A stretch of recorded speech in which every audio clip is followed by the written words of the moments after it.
Salut à tous, j'espère que vous allez bien. Bienvenue de retour sur World Super Motard. Il est enfin temps de vous révéler ma nouvelle moto. J'ai gardé le suspense jusqu'à aujourd'hui parce que je voulais faire un petit peu monter le suspense. J'adore ça, pardonnez-moi. Mais ça y est, il est temps de vous montrer ma nouvelle moto. Elle est juste derrière la caméra, je vais vous la montrer dans 2 secondes. Mais avant toute chose, je vais vous expliquer comment je vais procéder. Dans cette vidéo, je vais vous la montrer, je vais vous expliquer pourquoi j'ai choisi cette moto, je vais vous la montrer un peu en détail. Et dans la prochaine vidéo qui sortira un petit peu après, on fera le premier essai de ma nouvelle moto. Donc abonnez-vous si ça n'est pas déjà fait à cette nouvelle chaîne moto. Il y aura évidemment l'essai de ma nouvelle moto et des essais de bien d'autres motos. Donc ami motard, si tu n'étais pas au courant, mes précédentes motos, j'ai eu d'abord un Monster de chez Ducati, un 796. Ensuite j'ai acheté une R1200 GS, une BMW que j'ai adoré jusqu'à ce qu'on me la vole dans mon parking. Donc j'ai pas pu en profiter autant que je l'aurais voulu. Je me suis fait voler en novembre 2020 et jusqu'à il y a peu de temps, j'avais pas de moto en perso, donc j'en ai emprunté pas mal dans les parcs presse, ce qui m'a permis de tester beaucoup de choses. Et ça me manquait quand même d'avoir une bécane perso, une bécane à moi. Donc j'ai craqué. En août, j'ai acheté une moto et je vous la montre tout de suite. La moto que j'ai achetée, c'est...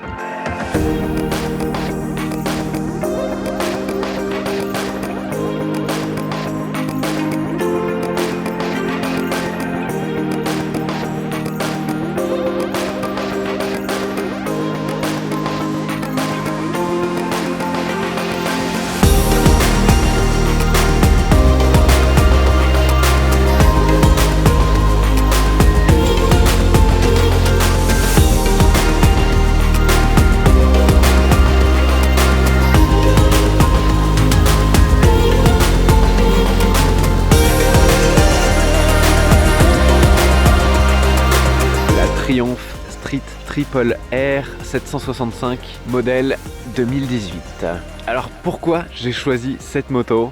Pendant mes essais de parc presse, j'en ai essayé beaucoup, notamment la Street Triple RS 2021 et la Ducati Scrambler 1100 qui m'avait vraiment, les deux, c'était vraiment deux énormes coups de cœur. Je vous invite à aller voir les vidéos qui sont sur ma chaîne. Je regardais en vrai les annonces sur le bon coin des deux, des Scrambler 1100 et des Street Triple. En neuf, la Street Triple RS 2021 était un peu chère pour moi. Je voulais pas investir dans une moto neuve. Pareil pour le Scrambler 1100 en fait, ça m'intéressait pas d'avoir une moto neuve, donc je regardais les annonces. Et en vrai ça se bataillait entre les deux, mais j'ai craqué sur cette annonce. Elle est incroyable. J'avais adoré la Street Triple RS 2021 pour son moteur, son look, la sonorité, la qualité de finition. Et en fait là, donc c'est une 2018 celle-ci, mais c'est le modèle qui a été présenté en 2017. Et là on est sur la R. En fait, qu'est-ce que c'est la R? Dans la gamme Street Triple, il y a 3 modèles. Et il y avait 3 modèles en 2017. Il y avait la S, qui est pour les permis A2, on va dire, qui a une cylindrée inférieure. La R et la RS, qui ont toutes les deux le moteur de 765 cm3, le mythique 3 cylindres Triumph, qui sur cette génération 2017 a augmenté de cylindrée. Il est passé de 6,75 sur la génération précédente à 7,65. On a inversé le 6 et le 5. Donc sur cette moto, il fait 118 chevaux à 12 000 tours minute, donc ça monte très haut dans les tours, contre 123 pour la RS. La RS fait 5 chevaux de plus. Et 77 Nm de couple à 9400 tours minute. Donc elle dispose du même couple que la RS, mais ce couple est disponible 1400 tours plus bas. Donc c'est une version qui est en dessous de la RS dans la gamme. Quand cette moto est sortie, il faut savoir que la RS a été essayée en premier et les essayeurs ont trouvé qu'il manquait le moteur, le 765 par rapport à l'ancien 675, manquait de couple à mi-régime. Il avait plus cette force, cette vivacité à mi-régime. Il fallait vraiment aller chercher haut dans les tours. Et la R, contrairement à la RS, du coup, dispose de ce couple, mais plus bas dans les tours. Et donc ça corrigeait un petit peu ce problème de manque de tonicité, de vivacité à mi-régime. 118 chevaux à 12 000 tours, ça arrache les bras, et 77 Nm de couple à 9400 tours, c'est génial, ça on le verra dans l'essai. Donc contrairement à la RS, on n'a pas d'amortisseur Öhlins avant-arrière, ni les étriers Brembo M50, mais on a quand même des étriers Brembo M432, des suspensions Showa réglables, donc réglables à l'avant, tu vois ici tu as les petits trucs de réglage, et à l'arrière, pas électroniquement, mécaniquement, et on a sur la R aussi, apparition sur ce modèle, l'écran TFT de 5 pouces qui est magnifique. Il est même réglable en inclinaison, ici, il y a ce petit bouton pour, par rapport au soleil, tu vois. Et il est génial, tu le règles via le petit bouton ici, le joystick, et le petit bouton Home ici où tu peux régler plein de choses, tes réglages, tes modes de configuration. Nouveauté aussi sur cette moto, apparaissait l'accélérateur électronique, ce qui permet d'avoir des modes de conduite.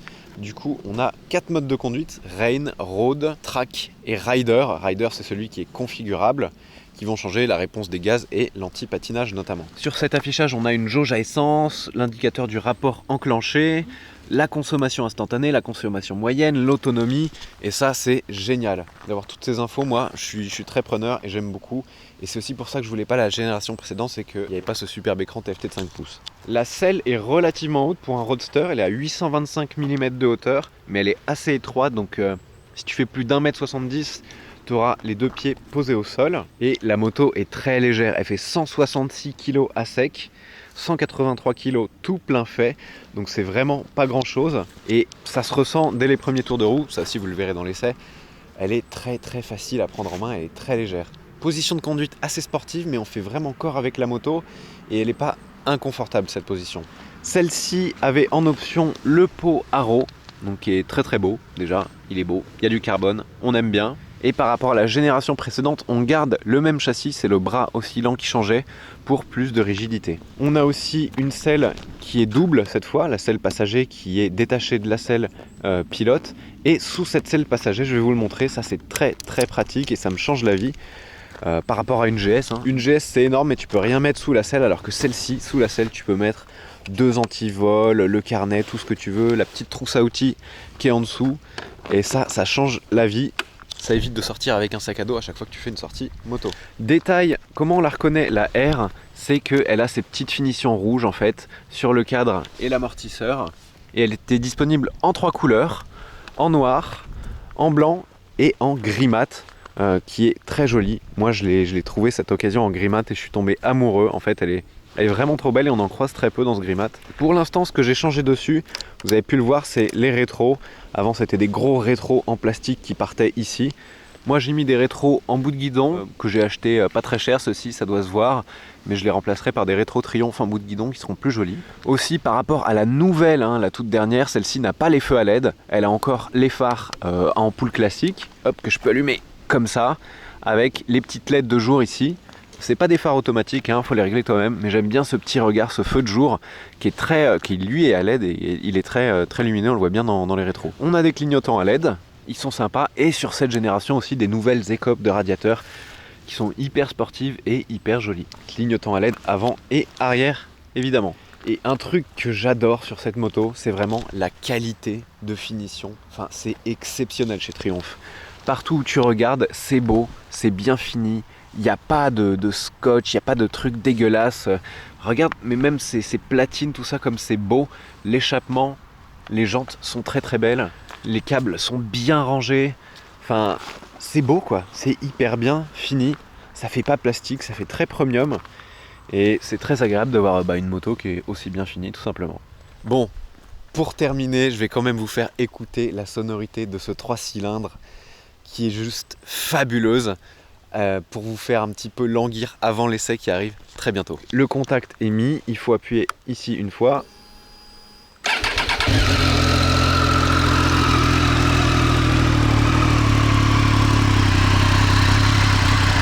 Le 3 cylindres, vous savez, ça siffle. Alors Triumph a travaillé le moteur pour qu'il siffle un petit peu moins, et donc il siffle moins que les générations précédentes. Quand tu es à vitesse constante, à régime constant sur l'autoroute, il est très discret le moteur. Mais quand tu ouvres les gaz en grand, il y a un son qui provient de la boîte à air et qui est juste qui me hérisse les poils tellement c'est magnifique quoi. Et le moteur est très vif, il prend 12 000 tours, il monte très vite en régime. Ce qui est bien sur le compteur, c'est que tu as une petite jauge qui te permet d'avoir la température du moteur, enfin du liquide de refroidissement, et donc de ne pas faire trop le kéké avant que le moteur soit chaud. Mais écoute-moi cette mise en régime.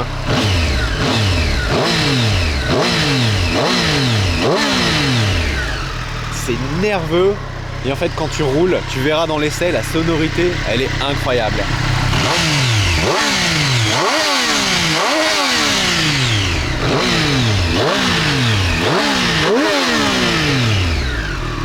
Voilà, c'est incroyable, je kiffe cette moto et vous allez bientôt voir l'essai, donc abonnez-vous si ça n'est pas déjà fait. Merci Pour ceux qui sont déjà abonnés, aussi sur le compte Instagram World Super Motard, où il y aura évidemment tout le contenu moto désormais. Je vous souhaite une très bonne fin de journée et je vous dis à très bientôt. Ciao.